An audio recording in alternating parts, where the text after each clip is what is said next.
Finally, there we are. This is the review of the Garmin Instinct 3. I've got the Amoled and the solar model. I tested both of them for a full charge, and I made my list of points we have to talk about. Starting by, what kind of user am I? Just think it's important to make a quick overview on this because we do not have the same needs on a watch. So maybe there is something that I don't care that you do, and well, I'll do my honest review with my very own thoughts, and let's do this. So I mostly tested by walking. I tested at a gym. I did some hike. I'm also a cyclist, but not very much at this time. But yeah, I did use it for cycling, yeah, in winter. Yes, I did. So, build quality. Well, it's a plastic watch. You can clearly see that it's plastic mostly everywhere. Side, on the front, of the back, on the side. This is silicone band. It's all plastic. But it's great quality plastic, though. It doesn't feel cheap, but it's a plastic watch, of course. I did not try to break it. I paid this with my own money, so I did not test it. But I use Garmin watches since a while, and they're pretty tough. About the weight, it's 52 grams for the small one, and it's 59 grams for the big one. It's very lightweight. Actually, if I remove that one, most of the time I use the Garmin Enduro 2. That's my go-to watch. That's the one I keep all the time. And when I use that bigger Instinct 3, very comfortable. Now I feel absolutely nothing because this one is kind of heavy. Almost the double of the weight, and now it just feels like nothing. So very comfortable one. The silicone band, I'm not a fan of the silicone band, but it's all right. Not too much of sweat problem with that one because it's kind of, it's not large enough to create sweat problem. So that was great. Now about the glass for both of them. They call it chemically strengthened glass. It's a kind of a plastic glass again, but it's very good. Usually I prefer to have sapphire glass, like the one we can find here on the Tactics, because it is really scratch proof. But as you can see, if we compare to a MIP screen, you can clearly see that one better. It is more transparent than the sapphire glass. So that's great. And about the scratch, as you can see, the Instinct had always a very deep screen. So most of the time when the impact it come from the side, so your screen is not so much in position to be scratched. It can happen, but the probability are low. Now, let's talk about what is behind the glass, the screen. And this is the most huge difference there is between those two watches. And it makes a huge difference for some reason. Many people like the Garmin Instinct for its look. It's not something that I'm a fan of. No, really not. But this one actually, I think, looks better than all the previous generation. The thing with the Instinct is that it's looked like a Casio watch. It's just like a rugged watch. I don't like that much those kind of details, but some people do, and that's all right. But the other thing that some people like, it's the retro look. And it kind of keep it. There is that lens over here that I never really understood why they put it there. And it's a physical thing. It's not a screen thing, it's a physical thing. It's there. And sometimes it gets in the way of some information, and it's quite disturbing. Because just like right now, we've got a heart rate here that serve absolutely no purpose. It says that we are on the health tab here, but it hides the information over here. Well, if we go there, well, they kind of keep it, but you see, does it move? Sometimes it does move. If I go into a sport activity, you see it gets away. There, if I start an activity, it remain in the way. It remained there. So that's the thing I did not like. And they modify it on that one because on the Amoled model, it's a virtual one. And when it gets in the way, they move it so it's no longer in the way. So if you look at those two screens, definitely the Solar look way much retro. Maybe it's something that you will enjoy, but after testing this one, I can say that this one feels like a really old device. They do exactly the same thing. They have the very same menu, they have the very same information, but it just feels older. And it's not just because it's an MIP screen, it's also a black and white MIP screen. If you compare with that Tactics 8, it does have color. When you go inside the menu, you see we can see the exact same thing. We've got the weather. Well, actually, you see, oh no, that's the solar intensity, sorry. We've got the same information. The weather, the temperature, the maximum and minimum of the day. When we get inside, again, we've got the same information with the wind direction and those things. So it's the same thing. It's just pretty much older. So that's really up to you, but I think the AMOLED look better. And I'm not a fan of AMOLED screen on the watch because it drains the battery faster. The thing is, see, I'm actually testing the Garmin Tactics 8 and I did pick the AMOLED model because they do exactly the same thing and there's no limitation to it. There's a few limitations on it that we will see a bit later that makes the AMOLED model better even if they have the same menu. Thing is that they could have improved the quality of the screen, put more pixels, but they didn't. Actually, this is the small one and this is the big one, but the AMOLED display does have more pixel than the bigger one on the MIP screen.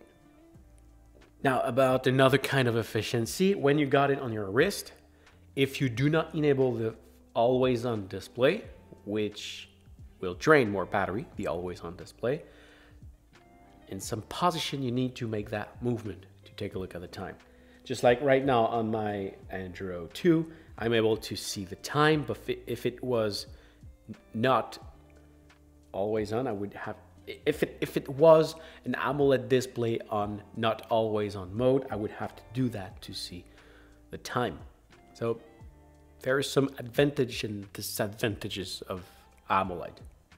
And the battery is the biggest disadvantage. We'll come back to that later.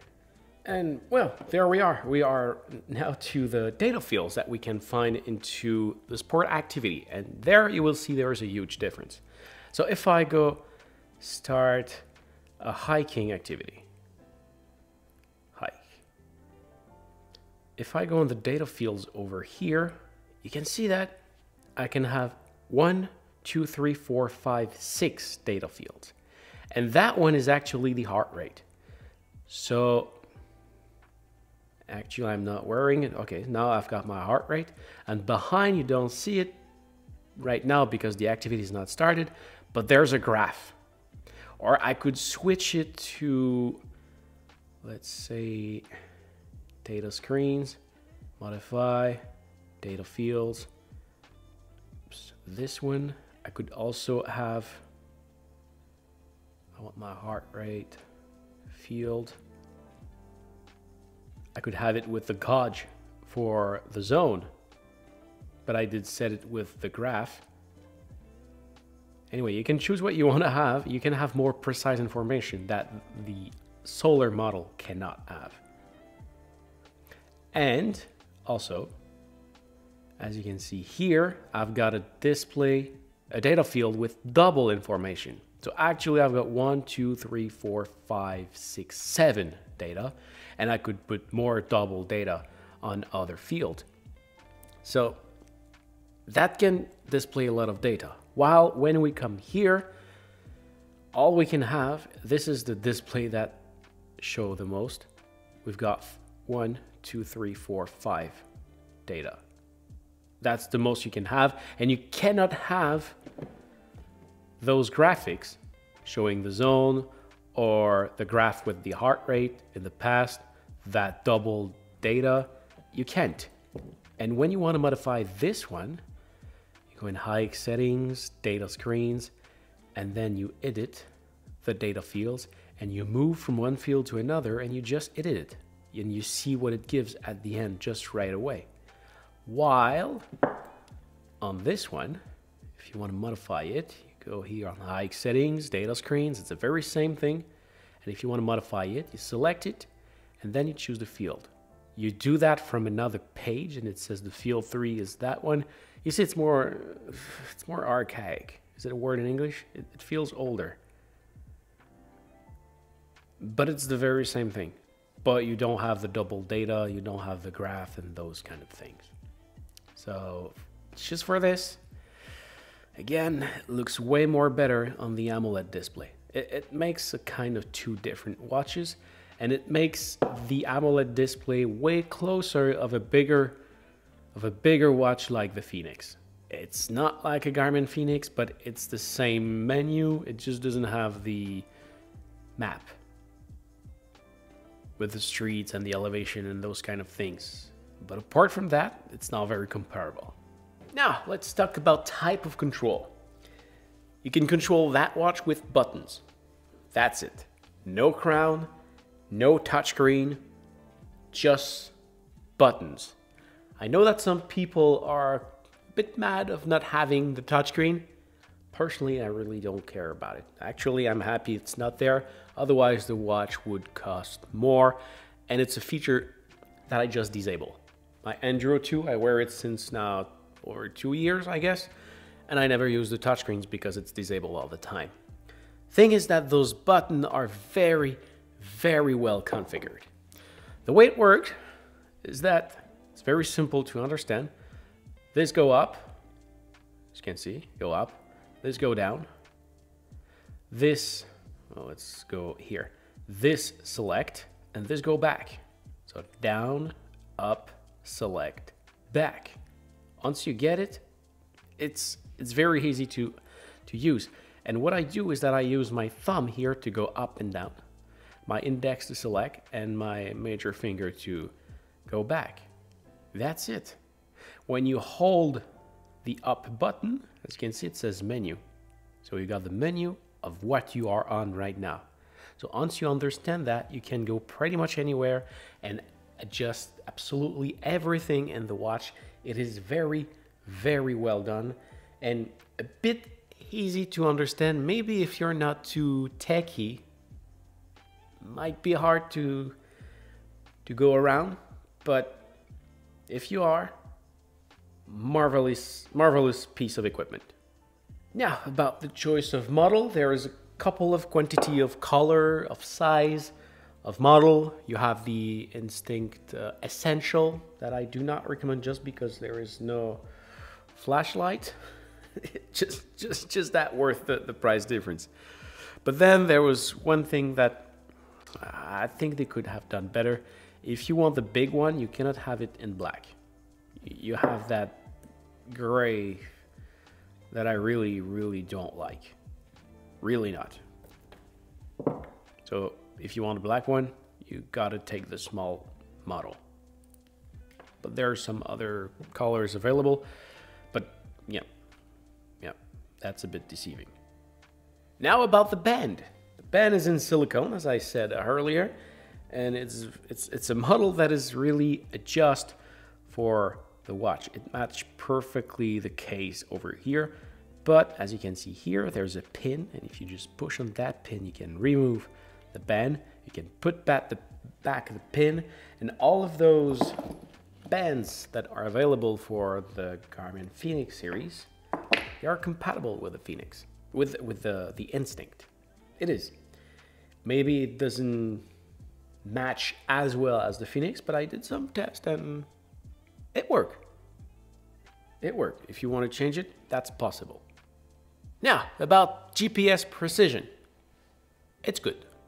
It's good like pretty much every other watches. I did test many watches, and I came to the conclusion that even very cheap watch does have a great GPS signal. I use GPS only most of the time, except if I'm going on a hike with a lot of trees and clouds and poor sky view. But otherwise, just GPS work very fine for me. I never have some huge gap in my trail. When I look it on Strava after my run or my hike or my everything, it just does the work just fine. But if you really care about something very precise, yes, you can go very precise. You're compatible with GPS, Galileo, and the other one. You got the multi-band also if you want to connect to 2 satellite systems at the same time. You can have something very precise, but I just think that it doesn't worth the fact of sacrifice battery for this, because GPS work just fine.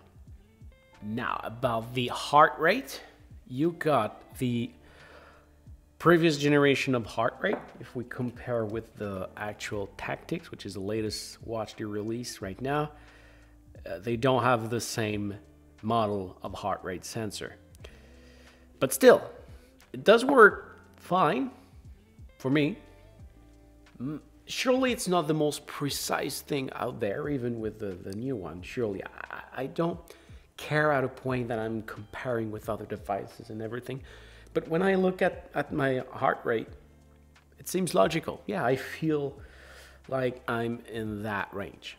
So it does the job. If you want something very precise, I recommend you to put a heart rate belt. And the experience can change from someone to another. Your skin color, tattoo, and hair can change the way it works. So it works fine for me, might not work fine for you. Now, how the watch is autonomous. It is. You don't need a phone to make it work. You can take it out of the box, put it on your wrist, never need a phone, and it works. Of course, at some point you might want to synchronize it on an app, send it to Strava or something. There you will need, actually you don't need a phone for that. It's quicker, but you don't need a phone. The watch does have all of those things actually, except for the weather. For the weather, you need the Garmin Connect app. But for the rest, you've got the Altimeter Barometer. It's built in. The sunrise and sunset time for every date and location are built in the watch. You've got everything. Everything, the GPS is inside the watch. Everything is inside the watch. So you don't need a phone. And if the company go bankrupt, you're still fine. Your watch keep working, and it's probably the only sport watch that is like that, at least in the major league. Because the others, you need the app to make some modification and synchronization. There, you can edit everything straight from the watch. You can export it you can export your activity, create a fit file when you're done. If you connect it with the USB connection to your computer, you can extract the fit file and send it to Strava. So, very independent. I like it. Now, can you flip the watch? Unfortunately, you can, and especially with this one because they put that little circle there. So, switch it, that would break everything, but there's 3 buttons on the side and 2 on the other. The reason why it would be great to be able to flip it is, as I said, when it's on your wrist, I like to control it with my thumb, my index, and my major. But if it goes on the other side, well, it's not the same control anymore. See, it's just not the same control. So yeah, anyway, you can't. Now for the quantity of sport available, there's a lot. So if I go here, start an activity, I've got my favorite here. But if I go down to add some other, you got the multisport that we will come back to the next point. And everything is classified in type of sports. So if I restart in outdoor, I've got golf, climb, bouldering, fish, hunt, disc golf, horseback, archery, incline skating. In running, I've got trail run, treadmill, virtual run, track run, indoor run. You got a lot. Cycling, you got every kind of bike available right there. You got swimming, you've got gym, you've got yoga, Pilates, walk indoor, bike. You've got so much kind of activity right there. And I think there's also that other.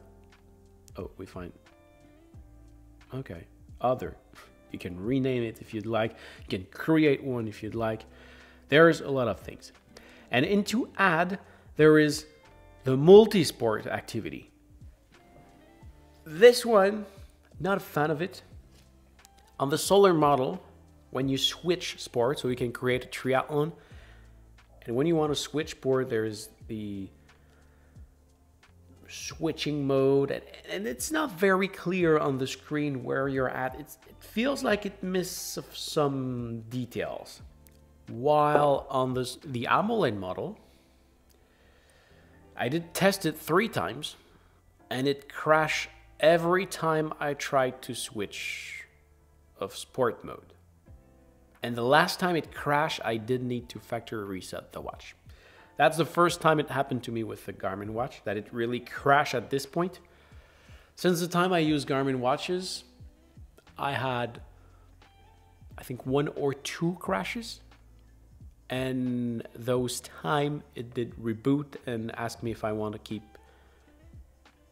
going on my activity. So I did not lose anything. So it was not the end of the world. But then it just totally crashed. That's the first time it happened to me. Probably it's something that it can fix on an update. But yeah, that's a bug that I found. The way I'm using Multisport, and it goes very well. I do that with all my Garmin watches. If you start an activity, so let's say I go for a hike, I start that activity, I program shortcuts, they call it hotkeys, on this button. So if I press and hold it, I can switch sport. So now I can go for a run, bike, or whatever. I select bike. I've got my switching period. I've got 5 seconds to cancel, otherwise the bike activity is started. And when you hand that, it creates a multisport activity. That goes very well on both watches. And if you want to program something like this, it's called hotkeys, and I can show you how to program it with that video just right there. About customization, you can do a lot of things still. So that's my watch face, for example. You can choose all the information you want to have. The percentage of the battery, the temperature, heart rate, sunrise, sunset time. It's the same principle. On this one, you can choose every data that are there, but you can also select another watch face. If I go in watch face here, I've got those 2 other ones, but if I go in plus here, there's a lot more of watch face available. You can download some in the Garmin IQ store. I never use that, but it's something that you can do if you do not find something that you like into that list. And again, you can modify every information you got there, and there's a lot of information you can put there. There's also the widget that are very interesting. Like I told you, there's the weather. You can see the forecast for the next hours. You can see the forecast for the next days, the 12-hour trend, the air quality that might, I don't know if this one have a bit more information over here. Weather, air quality. It feels like, yeah, there's a bit more information on this one. Oh, it's because now we can switch with that one. You see, we've got all the information, but we have to switch here because the screen is less precise. Now, let's talk about music, because you can control the music of your phone. You cannot download music on those watch and connect Bluetooth speakers to it and listen to it. You can't do that. But you can control the music of your phone. And that's what I do personally, even with my Enduro 2, which have the ability to download music from Spotify, Deezer, and Amazon Music. I don't really use those. I've got my playlist downloaded into it, but I'm not using it because when I'm listening to music, I use my phone because it drains less the battery of my phone than the watch. And I pretty much have my phone with me all the time, so I don't really care. It might be fun if you go for a run, sometime maybe at the gym, but otherwise, I don't care to have my phone with me if I'm listening to music. So the way it works, and this also you have to program it, because it's not like that by default on this one, but when you press and hold that ABC button, by default it goes on the Altimeter Barometer compass, but I program it to go on the music app. Otherwise, I think it's available from, yeah, it's available from that control button, and then you can go into the music. So there's another way to get to there, but I like to have it quickly available with that button over here. So from there, I can play, pause the music, skip it, and I can also control the volume. So yeah, that's useful, very useful. You see what I told you earlier? Yeah, you see that button gets away. That little circle, what it does over here. It shows the play, whatever. Okay, this is a very important point. The flashlight. And you might not understand how important this is if you never had one on your watch. It's not just a gadget, it's something that you will use every single day that you wear your watch. The only thing you have to do is to double press on the control button and it turns on the flashlight. That you can also control the intensity, set it to red if you'd like. But this is something that I use every single day. When it's dark outside, when it's dark inside, if I want to see something inside the end of a drawer, if I'm sleeping at someone's place, I wake up at night and don't want to turn on the light and wake up everyone, just turn on my flashlight, I can see my stuff. I go for a lot of hiking at night. Usually I don't bring lights because I can see well. My eyes are good, I can see well at night. But sometimes I end up in a very, very dark trail with no moon and no lights nearby, and it's in the summer, so there's no snow. And there, it's very dark. No problem. I did not bring a flashlight. I have the one on my watch. It does a fantastic job. It's an amazing something. It's really amazing. Now let's talk about battery life. And there's a huge difference between the solar and the Amoled one. So let's start with the Amoled one. They claim on their website, and usually those information are pretty good, that in always mode, meaning that the screen remains always on, you get up to 7 days of battery in smartwatch mode. If you disable the always on, you got up to 18 days. If you're using the GPS only, it's 32 hours. And if you use multi-band, it's 23 hours. So that's still a lot for a little watch like this with an AMOLED display that use a lot of battery juice to display that beautiful screen. And what I did, for real, when I did use it, and I did use it in always mode on, I did go over that 7 days that they claim. I did get 8 days and 6 hours before the battery died. in which I also did 10 hours of activity, of which 6 hours and 39 minutes was on GPS. So this is very, very good for a small watch with an AMOLED display. But this one, oh, that's another story. So that's the bigger one. It's a 50 millimeter. You got 40 days of smartwatch. And they claim that if you use the solar panel, you got unlimited time. This is exaggerated. You need a lot of sun to get that. So if you're working inside, forget it. And if you use the GPS, forget it. You will need to charge it. Don't buy this watch because they say you will never need to charge it. You will need to charge it, that's for sure. They also claim 60 hours of GPS and 30 or 34 hours of multiband, which is also a lot. And what I did for real is, I'm not sure if it's the best that I get from any watches, or almost the best.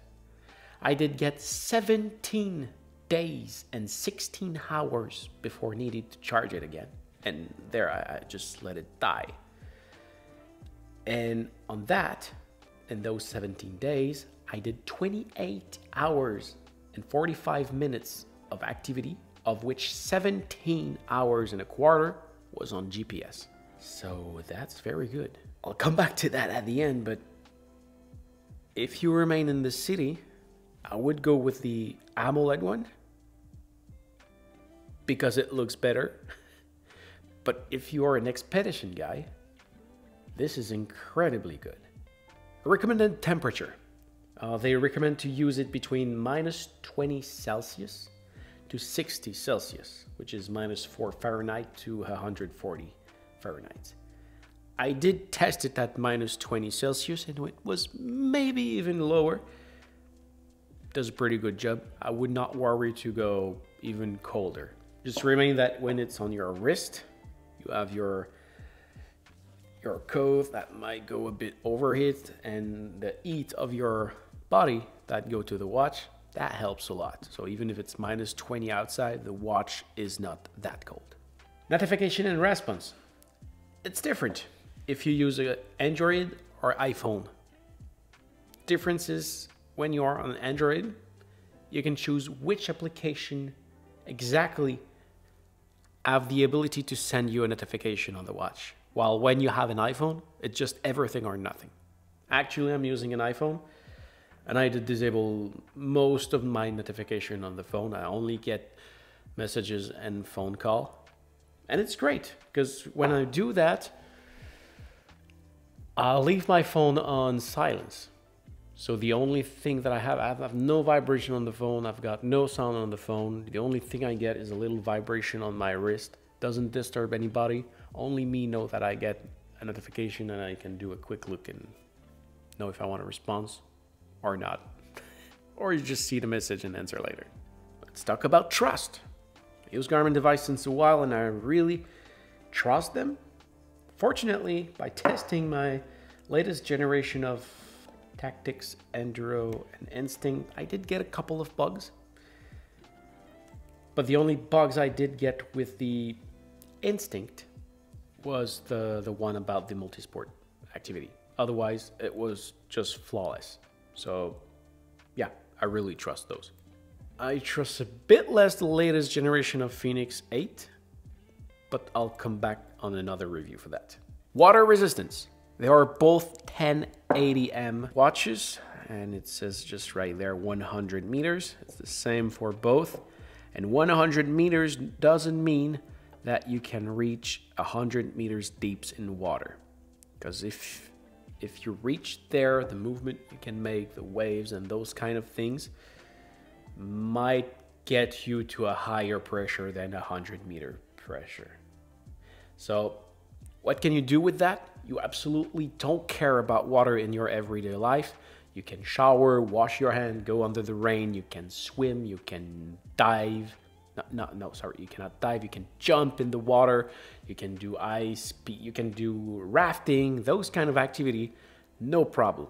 You just cannot dive, at least not very far. You can do snorkeling, that's fine, but don't go too deep. It's not made for that. Now let's talk about mapping. It's the major difference between that watch and the Phoenix series. There is no map, but there's something that we can call breadcrumb. So let's say, for example, that we go for a hike. I have a screen over here that is my map. So there's me. There's also this point that is home. And if I go walking, you will see a line show up there. So you basically have an empty map on which you draw the line of where you go. And this is a very, very huge tool. It seems like nothing, but it's a very huge tool, because if you are in the mountain, you are lost, and you want to go back to the start, you just have to follow your footstep. They are right there. It already saved my life once with a very old watch. That was a Sunto Mbit 2 or 3, and I was in a snowstorm, and I was able to come back on my feet that was already erased in the snow. It's a very good tool. Very, very good. You can also, on the Garmin Connect app, create itinerary. There you have the map. You create your start point, your end point. You can put middle point into it, and it will send you that line on that empty map, and you can just follow it. You won't see all the streets, but you will see the one that you need to follow. Very good tool. Now, about Storring. It seems like nothing, but you can power off the watch. So if you press and hold here, reach power, right there, you can power off the watch and store it. It won't drain the battery out. And when you're ready to turn it on again, you press and hold that button, and it does turn on. There we go. Really seems like nothing, but there's a lot of watch that cannot do that, unfortunately. If you don't want to use it for a while, the next time you'll take it, the battery will be dead. Now, about the languages, there's a lot of languages available. Let's go here into system language. That's all the language that are available. Maybe it's important for you. I like to use it in English, even if it's not my main language. But that's all the language that are available. I hope this was helpful. Wake up alarm. One of the best. If not the best. My favorite one. You can use the clock over here, set an alarm, choose the time you want to have it, and in the options, if I go to edit that one, for example, you can choose the time, how much it will repeat. So actually it's off. So when you set it on, then it's off. You can have it every day, weekdays, weekend only, custom. You can choose to have it on Monday and Thursday if you'd like. You really choose what you want to have. And the most important one is this one, sound and vibration. Actually, I only set it to vibration. This way, if you're sleeping with someone, you won't wake up that person. It will just vibrate on your wrist. If you are in a dorm with a lot of people, only you will be wake up. So I really, really like that tool. There's a sleep monitor. I did test it. It worked, but I did not test it very carefully. I mean, when I go to sleep, it tracked my sleep. I tracked my deep sleep, my light sleep, my REM, my disturb stream. It gave me a note.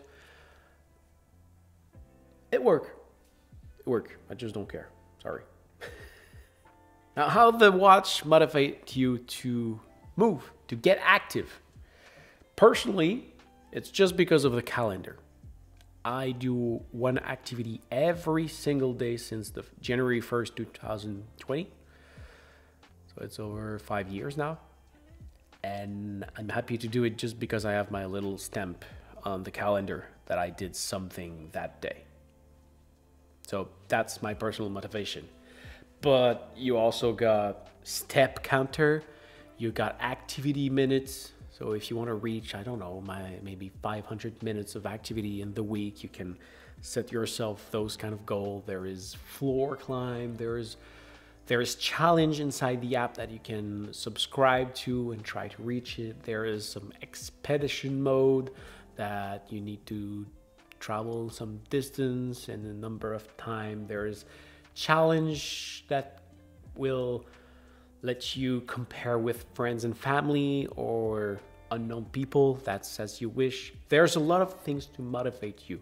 There's also that move alert. So for example, you did not move for an hour, it will encourage you to, hey, you should move, get up, walk a little bit.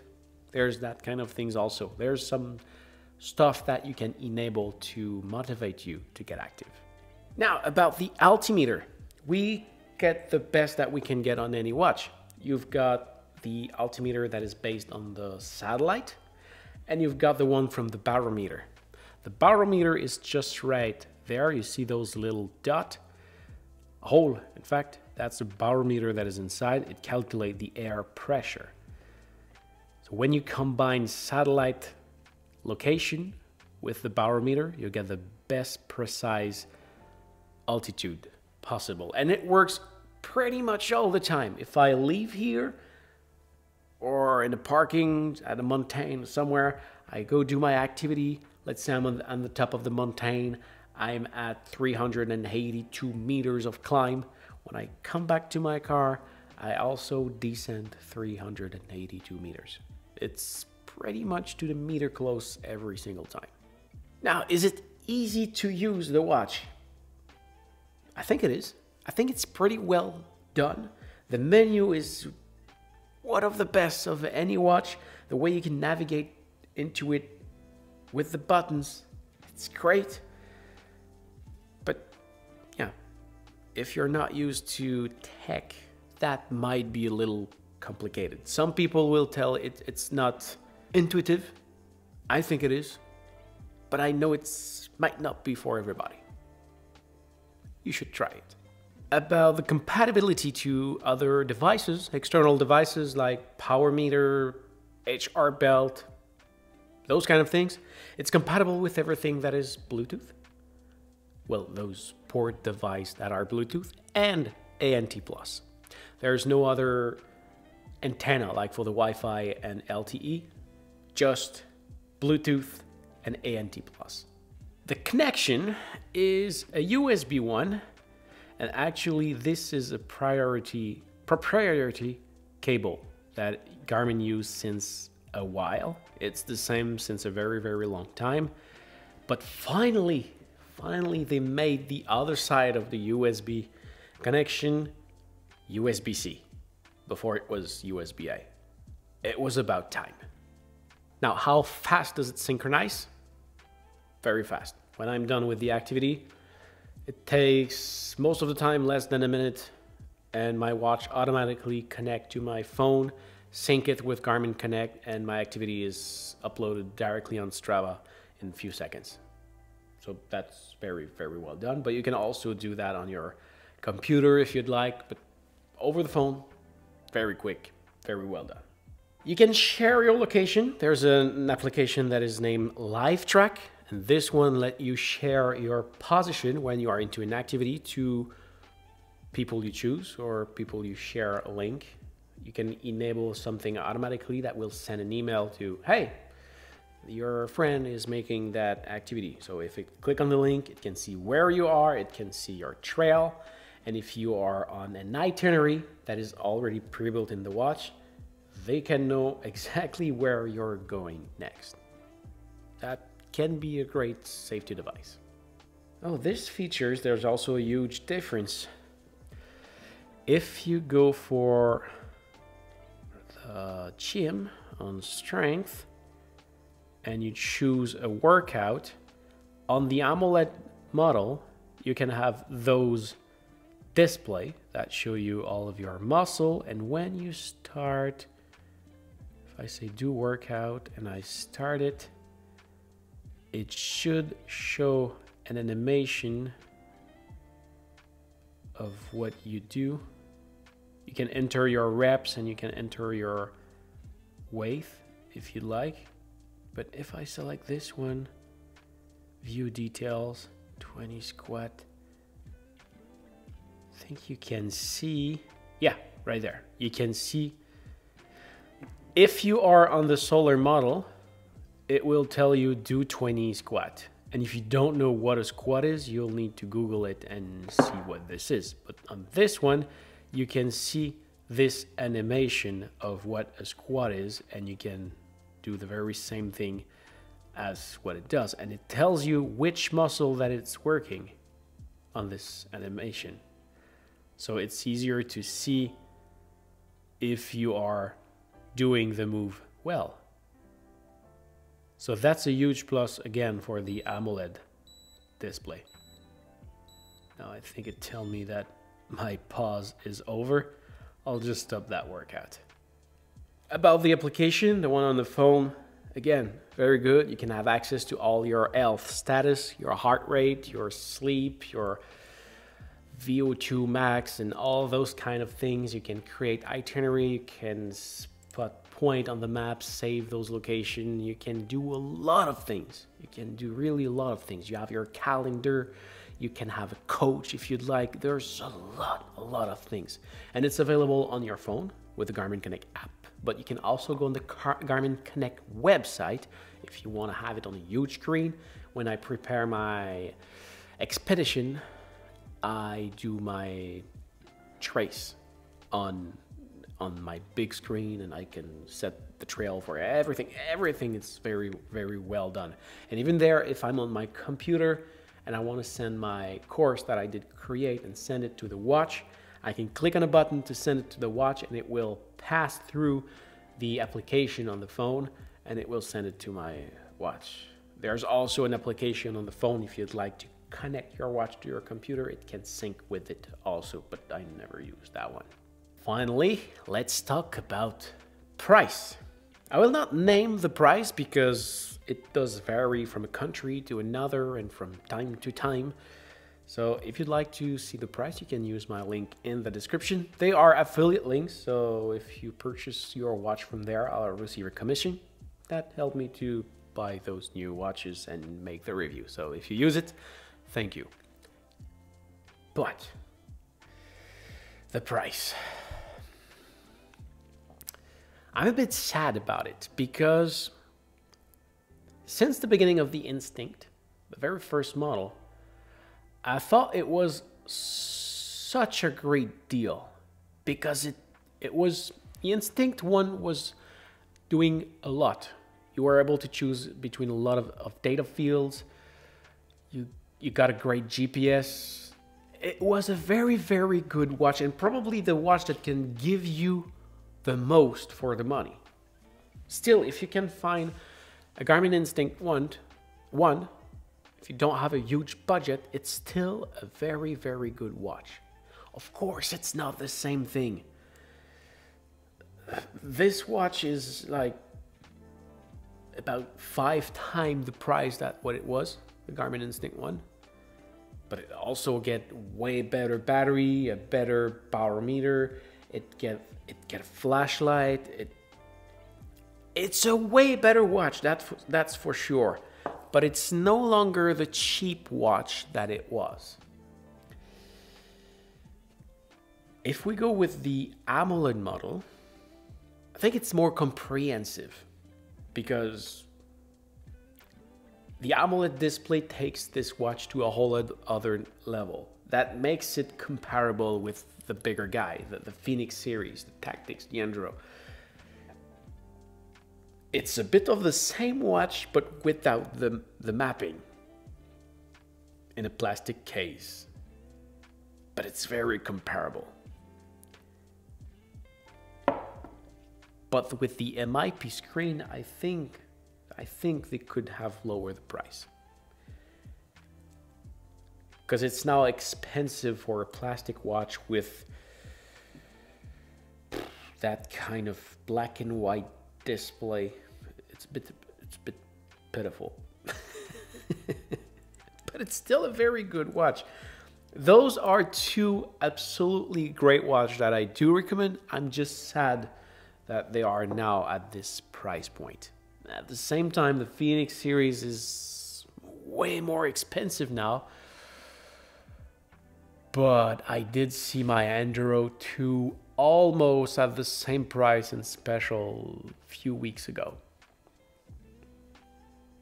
So we can get an old Phoenix series for the same price. Maybe that's a better choice. It's really up to you. Both of them are awesome watches, but they're no longer cheap. So this is it. I hope this was helpful. If you want to see my full user guide, you can see the video just right there. Is it right there? I'm not sure anymore. I think it's there. It's the complete review. I'll show you how that watch works. So I hope this was helpful. Take care, and I'll see you in another video. See ya.